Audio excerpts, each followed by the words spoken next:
Assalamualaikum warahmatullahi wabarakatuh.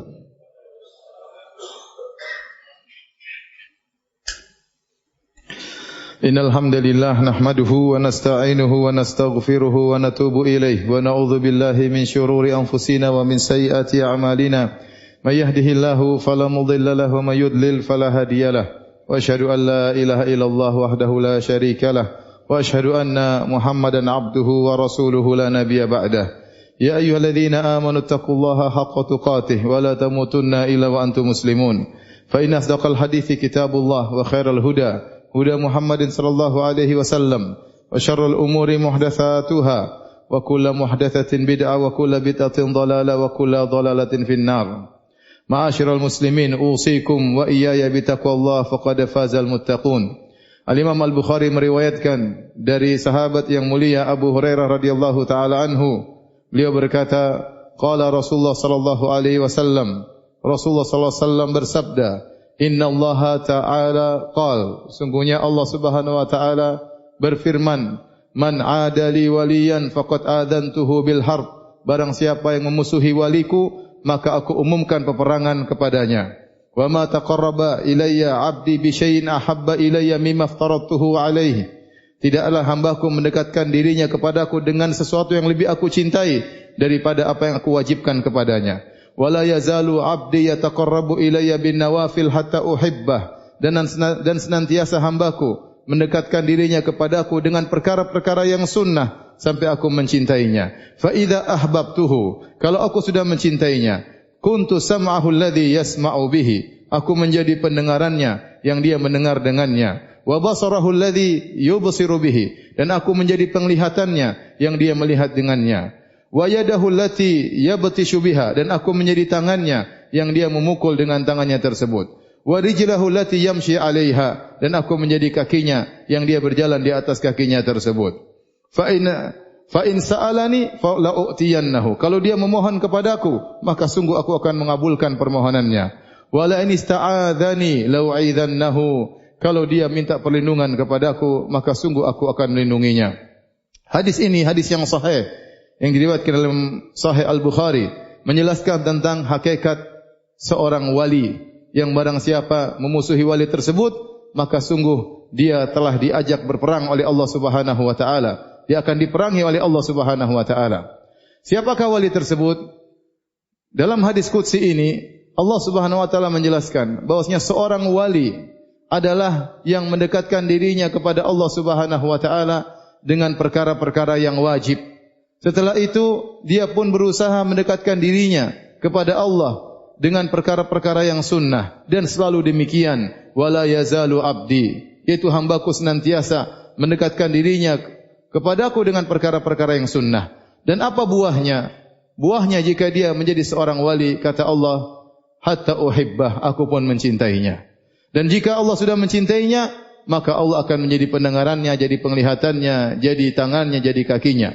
Dalam sebagian riwayat, ya, walisanahu alladhi yantiqu bihi, maka aku menjadi lisannya yang dia berbicara dengan lisan tersebut. Wa qalbahu alladhi yaqilu bihi, dan aku menjadi hatinya yang dia berfikir dengan hatinya tersebut. Ini adalah buah dari perjuangan seorang menjadi seorang wali Allah Subhanahu wa taala. Maka senantiasa dia akan diberi taufik oleh Allah Subhanahu wa taala. Allah akan menjaga pandangannya. Dia tidak akan melihat sembarangan. Kalau dia ingin melihat keburukan, maka Allah akan memalingkannya.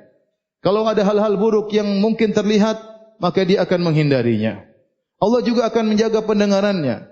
Dia akan dibuat gelisah jika mendengar hal-hal yang buruk. Dia tidak suka mendengar perkara-perkara yang ghibah, bahkan dia dijauhkan dari hal-hal yang buruk untuk didengarkan. Hatinya menjadi benci untuk mendengarkan perkara-perkara yang haram. Demikian juga tangannya, demikian kakinya, dia tidak akan melangkahkan kakinya, ya, menuju hal-hal yang diharamkan oleh Allah Subhanahu wa taala. Ada seorang salaf, tatkala dia sakit kemudian kakinya harus diamputasi. Tatkala kakinya diamputasi, dia berkata, demi Allah, ini kaki tidak pernah aku gunakan untuk melangkahkan menuju kemaksiatan kepada Allah Subhanahu wa taala. Demikian juga tatkala dia hendak berbicara, maka lisannya diberi taufik oleh Allah Subhanahu wa taala, dibimbing oleh Allah Subhanahu wa taala, maka dia tidak sembarang berbicara. Dia akan memilih kata-kata yang baik untuk dia utarakan. Dan dia akan dijaga hatinya. Dia tidak akan memikirkan hal-hal yang buruk sehingga dia dibimbing oleh Allah Subhanahu wa taala selalu. Bukan maksudnya seorang wali adalah seorang yang maksum yang tidak mungkin salah, karena kemaksuman al-ismah hanya untuk para nabi ya alaihi wassalatu wassalam. Tetapi maksudnya secara umum mereka senantiasa taat kepada Allah Subhanahu wa taala, senantiasa menjauhkan diri mereka dari kemaksiatan kepada Allah Subhanahu wa taala. Kalaupun mereka bersalah, berdosa, mereka segera kembali kepada Allah Subhanahu wa taala. Inilah ciri-ciri dari wali Allah Subhanahu wa taala. Bukan maksud dari hadis ini bahwasanya jika seorang sudah dicintai oleh Allah Subhanahu wa taala, lantas kemudian Allah bersatu dengannya sebagaimana yang dipahami oleh pemahaman hululiyah dan ittihadiyah atau bahasa kita wahdatul wujud, bahwasanya Allah bersatu dengan hambanya. Ini adalah kekufuran dan ini adalah kesyirikan. Hadis ini maksudnya aku menjadi pendengarannya, maksudnya Allah membimbing pendengarannya. Aku menjadi penglihatannya, maksudnya Allah membimbing penglihatannya. Makanya dalam riwayat yang lain Allah berkata, "Fabi yasma'u," dengan aku dia mendengar. "Fabi yubsiru," dengan akulah dia melihat. Artinya dengan bimbingan Allah Subhanahu wa taala. Kenapa? Karena dalam hadis ini Allah menetapkan ada Allah, ada hamba. Ada yang meminta, ada yang mengabulkan. Ada yang minta perlindungan, ada yang melindungi. Ada yang beribadah, ada yang diibadahi. Berarti Allah bukanlah hamba. Maka sungguh sesat orang-orang yang menyangka hadis ini menunjukkan adanya manunggaling kawula Gusti, adanya persatuan antara hamba dengan Tuhan, sehingga mereka mengatakan wal abdu rabbun wa rabbu abdun, hamba adalah Tuhan, Tuhan adalah hamba, sebagaimana yang diucapkan oleh Ibnu Arabi yang tersesat dalam pembahasan ini. Ma'asyiral muslimin, para hadirin yang dirahmati oleh Allah Subhanahu wa taala. Sungguhnya buah seorang dicintai oleh Allah Subhanahu wa taala, maka Allah akan menjaganya. Maka benar perkataan seorang ulama, laisa sya'nu an tuhibballah walakinna sya'na an yuhibbakallah. Bukan perkaranya engkau mencintai Allah, tetapi yang paling penting apakah engkau dicintai oleh Allah atau tidak. Kalau kau sudah dicintai oleh Allah, maka engkau menjadi walinya, menjadi wali Allah Subhanahu wa taala. Maka kalau kau sudah menjadi wali Allah, kau pasti dibimbing oleh Allah Subhanahu wa taala. Pandanganmu dijaga, pendengaranmu dijaga, langkah kakimu dijaga, gerakan tanganmu dijaga, lisanmu dibimbing, pikiranmu terbimbing oleh Allah Subhanahu wa taala. Bahkan lebih daripada itu, buah dari kecintaan Allah terhadap seorang hamba, kata Allah Subhanahu wa taala, la in sa'alani la u'tiyannah. Kalau dia meminta kepadaku, aku akan kabulkan permohonannya. Dan terlalu banyak kisah-kisah bagaimana para wali-wali Allah kalau mereka berdoa kepada Allah maka akan dikabulkan oleh Allah Subhanahu wa taala. Al-Imam Al-Bukhari meriwayatkan sebuah kisah dalam sahihnya tatkala Rubaiyah bintu An-Nadhr kasarat thaniyata jariyah. Ada seorang wanita bernama Rubaiyah binti Nadhr, saudaranya Anas bin Nadhr, dia mematahkan gigi seorang wanita. Kemudian akhirnya mereka pun keluarga Rubaiyah minta maaf, ya, minta agar membayar arsh. Fatalabu minhumul arsh fa'abau. Maka keluarga Rubaiyah mengatakan bagaimana kalau kita bayar diyah, bayar ganti rugi. Ternyata keluarga wanita tersebut tidak menerima. Ya, fatalabu minhumul afwa, minta dimaafkan, tidak diterima. Minta dimaafkan tidak diterima, minta ganti rugi tidak diterima. Maka mereka pun mengadukan kepada Nabi sallallahu alaihi wasallam, mereka minta untuk dikisos. Akhirnya Rasulullah sallallahu alaihi wasallam pun amara bil qisas. Nabi sallallahu alaihi wasallam merintahkan agar Rubaiyah binti Nadhr dikisos, giginya juga dipatahkan. Maka hal ini didengar oleh saudaranya Anas bin Nadhr, seorang sahabat yang sangat mulia yang meninggal mati syahid dalam perang Uhud. Maka dia datang kepada Nabi sallallahu alaihi wasallam, dia berkata, "Ya Rasulullah, atuksaru thaniyatu Rubaiyah?" Ya Rasulullah, apakah giginya Rubaiyah akan dipatahkan? Wallahi la tuksaru thaniyatuha. Demi Allah ya Rasulullah, giginya tidak akan dipatahkan. Rasulullah SAW kaget mendengar perkataan Anas.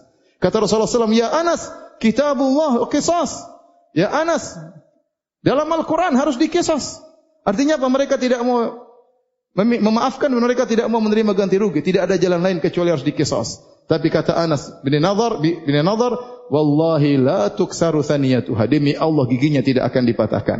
Tiba-tiba keluarga wanita tersebut datang, radhiyal qaum fa'afau, mereka pun ridha dan mereka pun maafkan. Tidak jadi bayar denda dan langsung mereka maafkan. Kemudian Nabi mengomentari kisah tersebut. Nabi berkata, inna min ibadillah man aqsama 'ala Allahi la abarrahu. Sungguh di antara hamba-hamba Allah ada di antara mereka kalau bersumpah dengan atas nama Allah, maka Allah akan kabulkan sumpahnya. Mereka itulah wali-wali Allah Subhanahu wa taala. Demikian juga kata Allah Subhanahu wa taala dalam hadis qudsi ini, wala in ista'adzani la u'idzannahu. Kalau mereka minta perlindungan kepadaku, niscaya aku akan melindungi wali tersebut.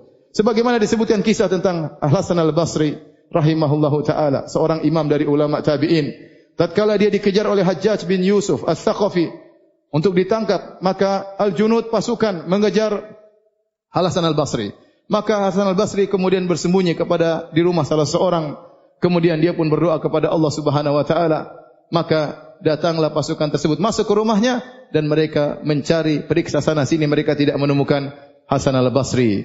Kemudian mereka pun laporkan kepada Hajjaj, wahai Hajjaj, sungguhnya Hasan al-Basri tidak ada. Kata Hajjaj bin Yusuf Ats-Tsaqafi, ada, tetapi Allah menutup mata-mata kalian.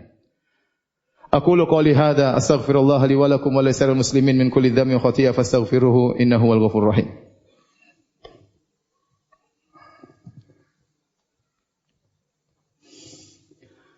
Alhamdulillahi ala ihsanih wa syukru lahu ala taufiqihi wa amtinani wa asyhadu an la ilaha illallah wahdahu la syarika lahu ta'dhiman li sya'nihi wa asyhadu anna Muhammadan abduhu wa rasuluhu da'i ridwanihi. Allahumma salli alaihi wa ala alihi wa ashabi wa ikhwani. Ma'asyiral muslimin, hadis qudsi ini yang agung ini menjelaskan bahwasanya jalan untuk menjadi wali Allah terbuka. Menjalankan kewajiban-kewajiban, yaitu hal-hal yang wajib dikerjakan, yang haram-haram ditinggalkan. Kemudian menjalankan yang sunnah-sunnah. Dan perkara-perkara dalam Islam mengenai kewajiban-kewajiban mudah diketahui. Perkara-perkara yang sunnah yang diajarkan Nabi juga mudah diketahui. Oleh karenanya siapa saja bisa menjadi wali Allah Subhanahu wa taala. Menjadi wali Allah tidak harus terkenal. Jadi wali Allah tidak harus orang kaya. Siapapun yang mau jadi wali Allah bisa. Tinggal menjalankan kewajiban-kewajiban, meninggalkan yang haram, menjalankan yang sunnah-sunnah, maka dia menjadi wali-wali Allah Subhanahu wa taala. Maka tidak benar bahwasanya yang dikatakan oleh sebagian orang untuk menjadi wali-wali Allah harus menempuh jalan-jalan tertentu, harus menempuh ritual-ritual tertentu, harus belajar pada guru-guru tertentu, harus melakukan cara-cara tertentu. Ini semua dusta. Untuk menjadi wali Allah mudah. Tinggal menjalankan perintah Allah, meninggalkan yang haram, dan mendekatkan dirinya kepada Allah dengan perkara-perkara yang sunnah. Maka seorang bisa menjadi wali-wali Allah Subhanahu wa ta'ala. Sementara dia selalu mendekatkan dirinya kepada Allah dengan yang sunnah-sunnah, maka dia semakin dicintai oleh Allah Subhanahu wa ta'ala. Maka semakin tinggi tingkat perwaliannya. Oleh karenanya, sungguh aneh di zaman sekarang. Ada sebagian orang-orang yang terjerumus dalam kemaksiatan, dianggap wali. Yang minum khamar dianggap wali. Yang meninggalkan salat dianggap wali. Bahkan melakukan kemungkaran. Bahkan orang gila dianggap wali. Dikatakan wali majdub. Saya tidak tahu yang gila walinya atau yang menganggap dia sebagai wali. Sampai mereka melakukan kemungkaran, melakukan kemaksiatan dianggap wali. Ya akhi, wali Allah Subhanahu wa taala jelas. Itu orang-orang yang mendekatkan dirinya kepada Allah dengan sunnah-sunnah Nabi sallallahu alaihi wasallam. Orang-orang yang dijaga pandangannya, dijaga pendengarannya, dijaga lisannya, tidak asal ngomong, tidak asal berbicara, dijaga pikirannya, dijaga langkahnya. Tapi sebagian orang justru tidak salat, dianggap sebagai wali. Justru sebagian orang menganggap kemaksiatan sebagai kebaikan, justru dianggap wali. Sebagian orang dianggap semua agama benar masuk surga, maka dianggap wali. Ini adalah cara berfikir yang salah tentang wali-wali Allah Subhanahu wa taala. Semoga Allah Subhanahu wa taala menjadikan kita menjadi wali-walinya, penolong agamanya, dan semoga Allah Subhanahu wa taala mengampuni dosa-dosa kita, dan semoga Allah Subhanahu wa taala masukkan kita dalam surganya. Innallaha malaikatahu yusholluna 'alan nabi ya ayyuhalladzina amanu shallu 'alaihi wa sallimu taslima. Allahumma shalli 'ala Muhammad wa 'ala ali Muhammad kama shallaita 'ala Ibrahim wa 'ala ali Ibrahim innaka Hamidum Majid. Wa barik 'ala Muhammad wa 'ala ali Muhammad kama barakta 'ala Ibrahim wa 'ala ali Ibrahim innaka Hamidum Majid. Allahumma ighfiril muslimina wal muslimat wal mu'minina wal mu'minat al ahya'i minhum wal amwat innaka sami'un qarib mujibu da'wat wa ya qadhiyal hajat. Allahumma ati nufusana taqwaha wa zakkiha anta khairu man zakkaha anta waliyyu maulaha. Allahumma inna nas'aluka hubbak wa hubba man yuhibbuk wa hubba kulli amalin yuqarribuna ila hubbik. Allahumma inna nas'aluka fi'lal khairat wa tarkal munkarat wa hubbal masakin wa an taghfir lana wa tarhamana wa idza arata bi ibadaka fitnatan faqbidna ilaika minha ghayra maftunin. Rabbana atina fid dunya hasanah wa fil akhirati hasanah wa qina adzaban nar. Aqimus shalah.